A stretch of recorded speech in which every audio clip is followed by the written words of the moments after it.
कहानी 16 वर्षीय लड़की शुआन मोमो की अविश्वसनीय यात्रा का अनुसरण करती है, जिसे अंतरिक्ष, महासागर और अलौकिक प्राणियों का जुनून है। चेन परिवार उसकी माँ, सौतेले पिता और सौतेले भाई यू उसकी प्राथमिक देखभाल करने वाले हैं। मोमो और उसके साथी झिंगजिंग को शुरुआत में नाव पर आराम करते देखा जाता है। झिंगजिंग मोमो को खुश करने और इतना निराश होने से रोकने का प्रयास करता है। अब पिछले सप्ताह के लिए तेजी से आगे बढ़ें। अपने कमरे में प्रवेश करने पर मोमो की मां मोबाइल फोन के अलर्ट को बंद कर देती है। जब वह अपनी बेटी को सोने के लिए शांत करती है तो वह इस तथ्य को सामने लाती है कि मोमो की शिक्षिका स्कूल जाने में उसकी पुरानी देरी के कारण उसे कई बार फोन कर रही है। स्कूल के लिए मोमो की जल्दबाजी में तैयारी के साथ मां अपने सौतेले भाई यूचेन को नीचे जल्दी करने और नाश्ता करने के लिए बुलाती है। बिना समय बर्बाद किए मोमो अपने कमरे से निकलती है और दिन भर के लिए अपने स्नीकर्स पहनती है। मां स्पष्ट रूप से उसे नाश्ते के बिना जाने नहीं दे सकती है, इसलिए वह रास्ते में कुछ खाने के लिए उसे 10 युआन देती है। मोमो पैसे स्वीकार करती है और अपने समझौते का संकेत देते हुए निवास से निकल जाती है। स्कूल के रास्ते में मोमो दुनिया का एक संक्षिप्त इतिहास पढ़ते हुए चलता है और अपनी खरीदी हुई कॉफी की चुस्की लेता है। उसी समय उसकी कक्षा की 3 लड़कियां अपने घमंडी स्वभाव के साथ पास आती हैं और तेजी से उस किताब को ले जाती हैं जिसे मोमो पढ़ रहा है। वे मोमो का मजाक भी उड़ाते हैं, जो निस्संदेह यह मानता था कि पुरुषों को किताबें पढ़ना पसंद होगा। वे उसे ताना मारते हुए कहते हैं कि केवल मोमो जैसा अजीब आदमी ही ऐसी नीरस किताब पढ़ सकता है। पुरुषों के बीच खुद को अधिक मूल्यवान बनाने के लिए मोमो अपनी पुस्तक को वापस करने का अनुरोध करता है और यह भी बताता है कि वे पुस्तक को नहीं समझेंगे। उसके बयानों को सुनकर प्रमुख बदमाशी करने वाला ली फेंग क्रोधित हो जाता है और तुरंत मोमो के सिर पर कॉफी गिरा देता है। इसके अलावा ली फेंग, जो अभी भी हमारी गरीब नायिका को परेशान करने से खुश नहीं है, जानबूझकर मोमो का बैग छीन लेता है और उसे लात मारने से पहले सारी सामग्री को फर्श पर फेंक देता है। अब खुश होकर बदमाशी करने वाले मोमो को एक बेवकूफ बताते हैं, जो स्कूल के सबसे लोकप्रिय बच्चे यहाइलान की प्रशंसा करने का भी दुस्साहस करता है। मोमो केवल अपनी आंखें पोंछते हुए नीचे गिर सकती है ताकि वह रो न सके। उसी समय यह है लान और उसके साथ ही रोलर स्केट्स पर चलते हैं। वह रास्ते में मोमो से टकराता है। घमंडी है लान गुस्से में है कि वह मोमो के पास भागा और ठीक से न देखने के लिए उसे डांटा भी। हेलन के दोस्तों में से एक का दावा है कि मोमो ने जानबूझकर ऐसा किया होगा क्योंकि उसे लैन पर बहुत प्यार है। मोमो तुरंत जानबूझकर उसे खटखटाने से इनकार करता है, लेकिन हेलन को बिल्कुल भी परवाह नहीं है और वह उसकी मदद किए बिना ही तुरंत चला जाता है। इस घटना के कारण हमारी नायिका देर से कक्षा में आती है। फिर से देर से आने के लिए प्रशिक्षक तुरंत उसे डांटता है और इस महीने यह छठी बार था। प्रशिक्षक मोमो की प्रतिक्रिया का इंतजार नहीं करता है और इसके बजाय उसे कल से गृह कार्य जमा करने का आग्रह करता है। मोमो अनिच्छा से अपना गृह कार्य निकाल लेती है। अफसोस की बात है कि उसके सभी दस्तावेज दुष्ट बदमाशी लीफांग के कारण क्षतिग्रस्त हो गए हैं। मोमो के गृह कार्य को इस तरह देखकर प्रशिक्षक और भी अधिक चिड़चिड़ा हो जाता है और उसे कक्षा समाप्त होने तक बाहर इंतजार करने के लिए भेज देता है। आखिरकार अवकाश का समय आ जाता है और हेलन मोमो को नजरअंदाज करते हुए कक्षा से बाहर चला जाता है। इस बीच बदमाशी हमारी रक्षाहीन नायिका को चुनना जारी रखते हैं। इसके बाद तस्वीर बास्केटबॉल कोर्ट में स्थानांतरित हो जाती है, जहां स्कूल का ऑलराउंडर हेलन बास्केटबॉल मैच खेल रहा होता है। सभी स्कूली छात्राएं उसका उत्साहवर्धन कर रही हैं। यह तब होता है जब हमें एक अन्य महत्वपूर्ण नायक क्यूईशान, स्कूल की घंटी और जयकार करने वाले दस्ते के कप्तान से परिचित कराया जाता है। इस बीच मोमो हेलान के शॉट लेने में व्यस्त है। अगले दिन कक्षा में प्रशिक्षक बताता है कि अब से 1 महीने बाद वह परीक्षा के परिणामों के आधार पर कक्षाओं को विभाजित करेगी। वर्ग विभाजन उनकी रैंक पर निर्भर करेगा, इसलिए उन्हें उम्मीद है कि हर कोई लगन से अध्ययन करेगा। खबर सुनकर मोमो घबराया हुआ महसूस करता है क्योंकि वह शिक्षा पर बहुत डरता है और चिंता करता है कि उसे कक्षा के टॉपर हाइलान के साथ पाठ्यक्रम विभाजित करना पड़ सकता है। उस शाम मोमो ने अपने परिवार के साथ एक रेस्तरां में रात का खाना खाया। उसके माता पिता और पिता रोमांचित हैं क्योंकि उनकी दुकान अच्छी तरह से काम कर रही है और बहुत लाभ कमा रही है। यही कारण है कि वे इस तरह का एक बड़ा रात्रि भोज कर सकते हैं और इस वजह से भी वे पूछते हैं कि मोमो और यूचेन क्या चाहते हैं। बिना सोचे समझे यूचेन तुरंत एक नया कंप्यूटर लेने की भीख मांगता है। इस बीच मोमो जो हेलन के समान कक्षा में रहने के लिए बेताब है, चाहता है कि उसे विशेष सबक दिया जाए। उसके सौतेले पिता उत्सुकता से स्वीकार करते हैं और आगे कहते हैं कि सारा पैसा मोमो के निजी निर्देश के लिए प्रदान किया जाएगा। हैरानी की बात है कि यह यू चेन को क्रोधित करता है और वह शिकायत करने लगता है, क्योंकि उसके पिता उससे अधिक मोमो की परवाह करते थे। वह यह भी सोचता है कि मोमो की मां के बारे में इतना उल्लेखनीय क्या है, क्योंकि वह केवल एक छोटी सी काउंटी की एक चाची थी जो अपने मानसिक रूप से बीमार बच्चे को भी अपने साथ ले आई थी। यह सुनकर मोमो क्रोधित हो जाता है और यू चेन पर हमला करता है, लेकिन वह उसे हिंसक रूप से धक्का देता है। वे अंत में खाने की मेज छोड़ देते हैं और अलग से घर चले जाते हैं। लड़ाई के बाद मोमो सीधे कमरे के अंदर चला जाता है और दरवाजा बंद कर देता है। वह रोती है और अपना छिपा हुआ डिब्बा बाहर निकालती है। बॉक्स में एक अंतरिक्ष रूपांकन है और अंदर एलियंस की तस्वीरें हैं। जैसे ही वह रोती है, वह खुद से बात करती है और कहती है कि इस बड़े ब्रह्मांड में कोई ऐसा होना चाहिए जो उसे समझ सके। यह बस इतना है कि वे वास्तव में बहुत दूर हैं, शायद सैकड़ों लाखों प्रकाश वर्ष दूर। इसके ठीक बाद उसे जिंगजिंग से एक संदेश प्राप्त होता है, जो लिन गुओ शेंग नामक एक व्यक्ति के बारे में एक लेख अग्रेषित करता है जो एलियंस को पकड़ रहा है। लिन गुओ शेंग एक विदेशी शोध विशेषज्ञ हैं जो असामान्य मानव अनुसंधान प्रयोगशाला के विभाग के निदेशक के रूप में काम करते हैं। मोमो रिपोर्ट देखता है और नहीं सोचता कि गुओ शांग एलियंस को पकड़ सकता है। उनके अनुसार उन्होंने जिस अलौकिक को पकड़ा वह बहुत मजबूत है। इस प्रकार यह निस्संदेह गुओ शांग जैसे नश्वर को नष्ट कर देगा। अगले दिन स्कूल में जिंगजिंग और मोमो की स्कूल के रेडियो उद्घोषक बनने की बारी है। अभिवादन भाषण देने के बाद जिंगजिंग सभी के सुनने के लिए एक गीत प्रस्तुत करता है। फिर महिलाएं हैं लान के लिए मोमो की भावनाओं के बारे में बात करती हैं, ये समझे बिना कि उनका माइक्रोफोन चालू है। मोमो स्वीकार करता है कि हाई लैन अभी भी उसकी उपेक्षा कर रहा है और वह उसके प्रति अपने स्नेह को प्रकट करने की हिम्मत नहीं करती है। जिंगजिंग तुरंत उसे व्याख्यान देता है, अपने सबसे अच्छे दोस्त से उसके क्रश को प्रस्ताव देने का आग्रह करता है। चूंकि माइक्रोफोन अभी भी चालू है, इसलिए पूरा स्कूल मोमो की स्वीकारोक्ति सुनता है। कुछ समय बाद जिंगजिंग को अंततः एक दोस्त का फोन आता है जिसमें कहा जाता है कि उसने माइक बंद नहीं किया है। घबराकर वह जल्दबाजी में इसे बंद कर देती है, लेकिन बहुत देर हो चुकी होती है। शर्मिंदा होकर मोमो कमरे से बाहर निकल जाता है। बाद में जिंगजिंग मोमो के आवास पर जाती है और उसे तुरंत सार्वजनिक रूप से हैलान के प्रति अपने प्यार का इजहार करने की सलाह देती है। बहुत उकसाने के बाद मोमो स्वीकार करता है और अपने एक सच्चे प्यार से संपर्क करने का फैसला करता है। इसके बाद हमारी नायिका आर्केड की यात्रा करती है, जहां हेलन अंशकालिक काम करता है, लेकिन दुखद रूप से वह उसे अस्वीकार कर देता है। वर्तमान में मोमो और जिंगजिंग पानी के बीच में है। इस बारे में चर्चा कर रहे हैं कि कैसे लैन हमारी निर्दोष नायिका की कम परवाह नहीं कर सकता था। तनावग्रस्त मोमो तुरंत शिक्षक के साथ पानी में डूबने का फैसला करता है। पानी के नीचे रहते हुए वह एक आवाज सुनती है जो उसे नीचे की गहराई से उसके नाम से पुकारती प्रतीत होती है, और यहाँ तक कि प्रकाश की एक चमक भी देखती है। जिज्ञासा के कारण मोमो अपने शिक्षक को पीछे छोड़ते हुए गहरी और गहरी खुदाई करता है।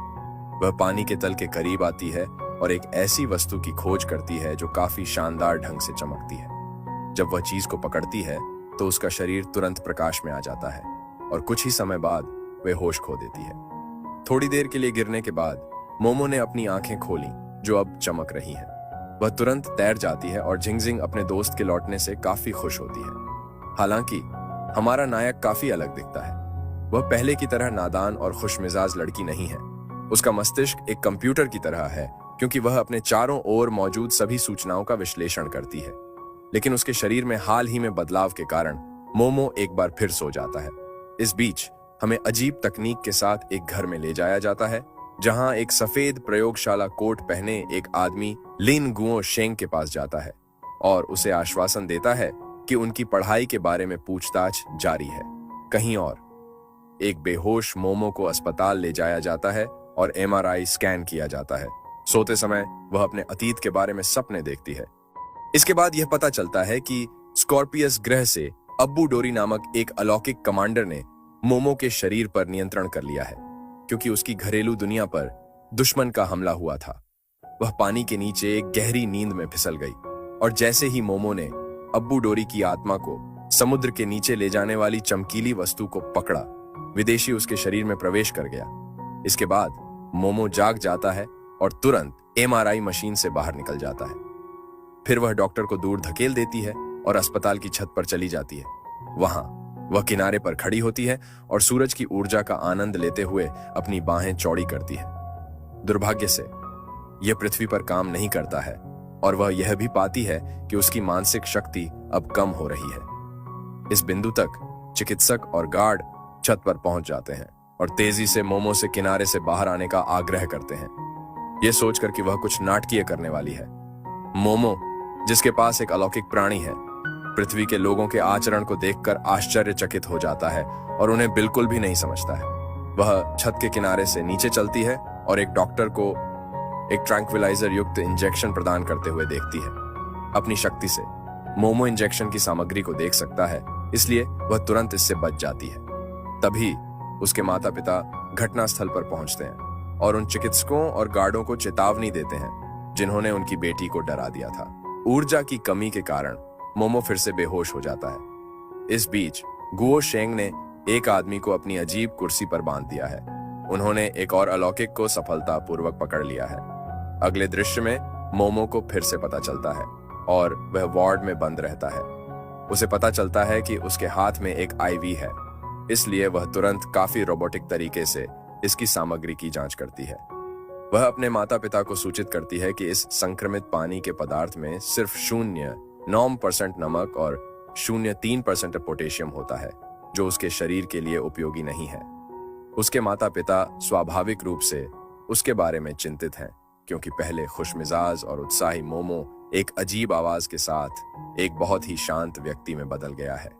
इसके अलावा वह खाना भी नहीं जानती है, जिससे उसके माता पिता और परेशान हो जाते हैं। लेकिन जब झिंगजिंग मोमो से मिलने जाती है और उसे एक आइसी क्रीम देती है, तो वह उत्सुकता से उसे निगल लेती है। मोमो अचानक अपने पेट को बीमार महसूस करती है और सोचती है कि क्या हो रहा है। जवाब में झिंगजिंग उसे आराम करने के लिए बाथरूम जाने का आग्रह करती है। जब झिंगजिंग को पता चलता है कि मोमो शौचालय का उपयोग करना भी भूल गया है, तो वह चिंतित महसूस करती है। इसके बाद मोमो बाथरूम में नल के पानी की चुस्की लेता है और दर्पण में उसके प्रतिबिंब को देखता है। इस बिंदु पर हम असली मोमो और अब्बू डोरी को देखते हैं, जिन्होंने उसके शरीर को जब्त कर लिया है। विदेशी तब हमारी सच्ची नायिका को बताता है कि वह अब्बू डोरी है, जो स्कॉर्पियस ग्रह से इस नीली दुनिया में आती है। उसने पानी के नीचे 20 करोड़ वर्षों तक मोमो का इंतजार किया था। मोमो पूछती है कि वह पानी के नीचे से अपना नाम क्यों चिल्ला रही थी। एलियन कहता है कि वे एक दूसरे का हिस्सा हैं और इस ग्रह पर मोमो का कर्तव्य 200 साल पहले आकर अब्बू डोरी को जगाना था। उन्होंने अपनी शक्ति का एक हिस्सा मानव जाति के पूर्वज में लगाया। एक बार जब नीले ग्रह का विज्ञान और प्रौद्योगिकी विकसित होगी, तो वह जागृत हो जाएगी। ये शक्ति अनगिनत लाखों मनुष्यों के शरीरों से होकर बहती थी। अब शक्ति मोमो के शरीर में है, तो अंत में अब्बू डोरी और मोमो एक ही व्यक्ति है, हालांकि अलग अलग ऐतिहासिक अवधियों और युगों से। वास्तविक मोमो तब प्रस्थान करने से पहले एक अनुरोध करता है। वह उम्मीद करती है कि विदेशी उसके थके हुए जीवन को संभाल सकता है, उसकी मां की रक्षा कर सकता है और यहां लान नामक एक लड़के से भी प्यार कर सकता है, जैसे उसने किया था। इसके बाद अब्बू डोरी, जो मोमो के शरीर में है, शौचालय से बाहर आता है। अब मोमो आधिकारिक तौर पर चला गया है और अब्बू डोरी के साथ बदल दिया गया है। मतलब अब्बू डोरी इस दुनिया में मोमो बन गया है। कुछ दिनों बाद मोमो को आखिरकार घर जाने की अनुमति दी जाती है, जहां उसका परिवार उत्साहपूर्वक स्वागत करता है। उस रात मोमो एक बुरे सपने से जाग जाता है। वह तुरंत दर्पण के सामने खड़ी हो जाती है और संकल्प करती है कि इस बार उसे अपनी शक्ति के साथ अपने ग्रह पर वापस जाने के लिए एक साधन के बारे में सोचना होगा। मोमो अपने शरीर का आकलन करती है और अपने मौजूदा शरीर के लिए सबसे समझदार शक्ति रणनीति के साथ आती है। एक कार्यशील मशीन की तरह उसका शरीर अपनी मांसपेशियों और बल्क को बढ़ाने के लिए विचार बनाना शुरू कर देता है। मोमो जल्दी से अपने शरीर में समायोजन करता है, लेकिन यह पूरी प्रक्रिया में उसकी शक्ति का 15% खपत करता है। कुछ ही समय बाद मोमो आश्चर्यचकित हो जाता है, क्योंकि उसे पता चलता है कि उसके शरीर के लिए चीजों को थोड़ा ऊपर उठाने से उसकी ताकत 15% तक जल जाती है और उसकी शक्ति के विकसित होने के बाद मोमो और भी असामान्य दिखाई देता है। वह मजबूत लग रही है। इस बीच गुओ शेंग और उसके आदमियों ने अपने साथी को बचाने के लिए एक अलौकिक जोड़ी को घेर लिया। पुरुष विदेशी खुद को आत्मसमर्पण कर देता है और उसके भागने के लिए पर्याप्त समय खरीदता है। एक रात मोमो अपने भाई से एक लैपटॉप प्राप्त करती है और अपनी क्षमताओं का उपयोग किसी तरह से उपग्रह के माध्यम से अपने ग्रह पर एक संदेश प्रसारित करने के लिए करती है। दुर्भाग्य से यह काम नहीं करता है। अगली सुबह जिंगजिंग मोमो के घर आता है और उसे लैपटॉप चलाते हुए दिखाता है। वह उसे वीडियो रिकॉर्ड करने के लिए कैमरे को संचालित करने का तरीका भी दिखाती है। उसके बाद जिंगजिंग बताती है कि वह इस सप्ताह के लिए उनकी कक्षा से गृह कार्य लाएगी। चूंकि मोमो संभवतः गोताखोरी की दुर्घटना से उबर रहा है और तब से स्कूल नहीं गया है, मोमो तुरंत कहता है कि वह कर्तव्यों का निर्वहन नहीं करेगी और न ही वह स्कूल लौटेगी। जिंगजिंग को जल्दी जलन होती है क्योंकि मोमो होना शानदार है जिसे होमवर्क नहीं करना पड़ता है और उसे स्कूल नहीं जाना पड़ता है। और फिर कल उन्हें सैन्य प्रशिक्षण लेना होगा जो वास्तव में चुनौतीपूर्ण होगा। हैरानी की बात है कि जब मोमो को प्रशिक्षण के बारे में पता चलता है तो वह तुरंत बताती है कि वह जिंग में शामिल होगी। जिंग निश्चित रूप से हैरान है क्योंकि बूढ़े मोमो को शारीरिक गतिविधि से नफरत थी। अगले दिन सभी छात्र स्कूल में इकट्ठा होते हैं और बस से वे प्रशिक्षण शिविर की ओर बढ़ते हैं। जब वे उस स्थान पर पहुंचते हैं तो सैन्य अधिकारी सभी को इकट्ठा होने और कतार में खड़े होने के लिए सीटी बजाते हैं। रोल कॉल प्राप्त करने के बाद छात्र सैन्य कपड़ों में बदल जाते हैं और शूटिंग अभ्यास के साथ शुरू करते हैं। एक पल में हैलान अपनी सभी शूटिंग गोलियों का उपयोग करता है और पहले खत्म करता है। अहंकार से वह मोमो के पास पहुंचता है जो भी गोली चला रहा है और अपने ढोंग के साथ वह उससे बंदूक छोड़ने का आग्रह करता है। वह यह भी कहते हैं कि राइफल की आग बहुत शक्तिशाली है और मोमो जैसा कमजोर व्यक्ति अलौकिक को गोली मारने में सक्षम नहीं होगा। मोमो जवाब नहीं देता है और तुरंत सभी राउंड शूट करता है। इसे पूरा करने के बाद वह अपनी खाली बंदूक को पहाड़ी इलाकों में फेंक देती है और चली जाती है। बाद में कोच छात्र के हूटिंग दंड का आह्वान करता है जो लक्ष्य पर प्रहार करने वाली गोली से मिलान किया जाता है। मूल्य सभी को आश्चर्यचकित करते हुए मोमो का शूटिंग स्कोर सर्वोच्च 9 अंक है जो दर्शाता है कि उसने सभी उपयुक्त लक्ष्यों को मारा। बाद में मोमो विभिन्न सैन्य प्रशिक्षण के दौरान सभी को चौंका देता है। वह वहां मौजूद पुलिस कर्मियों के रिकॉर्ड से भी आगे निकल जाती है। सेना के नेता निश्चित रूप से इस युवा लड़की के धैर्य और प्रतिभा से चकित हैं। इस बीच गुओ शेंग एक और बुजुर्ग विदेशी महिला को पकड़ लेता है। पुरुष अलौकिक ली रोंग के सहयोग से, जिसे उसने पहले गिरफ्तार किया था, उसने विदेशी को आश्वासन दिया था कि अगर वह गुओ शेंग के निर्देशन में काम करता है तो उसे छोड़ दिया जाएगा। विदेशी शिकारी तब दुर्भाग्यपूर्ण बुजुर्ग महिला की मानसिक शक्ति को कम कर देता है जिससे उसकी तुरंत मौत हो जाती है। यह पुरुष विदेशी को तबाह कर देता है और वह अपनी आंखें बंद कर लेता है, दोषी महसूस करना। ली रोंग चाहता है कि गुओ शांग की प्रतिज्ञा को मुक्त कर दिया जाए, लेकिन चालाक विदेशी शिकारी मना कर देता है। चूंकि बुजुर्ग महिला और ली रोंग दो अलग अलग दुनियाओं से आते हैं, इसलिए उनकी मानसिक क्षमता भी अलग होनी चाहिए। यदि वह ली रोंग को छोड़ देता है तो यह उसकी नमूना सामग्री को खोने के समान होगा। जब ली रोंग बहस करना जारी रखता है तो वह इसी तरह अपनी मानसिक क्षमता से वंचित हो जाता है। दुर्भाग्य से बूढ़ी औरत के साथ ली रोंग की मानसिक शक्ति भी गुओ शेंग के हाथों में मौजूद छोटी सी बोतल को नहीं भर सकती है और इस वजह से वह अतिरिक्त पीड़ितों का पता लगाना चाहता है।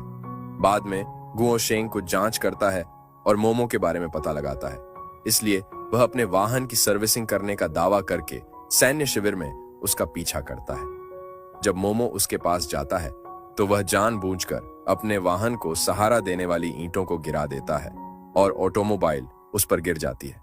इसके बाद वह गुस्से में रोता है। जब मोमो उसके रोने की आवाज सुनता है तो वह तेजी से मुड़ती है, वाहन उठाती है और उसे बाहर ले जाती है। गुओ शेंग तब स्वीकार करती है कि वह भी क्षमताओं के साथ एक विदेशी है। उस रात मोमो पृथ्वी पर अपने दैनिक रिकॉर्ड को बचाने के लिए एक लैपटॉप कैमरे से खुद को फिल्माना शुरू कर देता है। अगले दिन ब्रेक टाइम पर हैलियान कैफेटेरिया में ली फांग और किशान के साथ एक ही टेबल पर दोपहर का भोजन कर रहा है।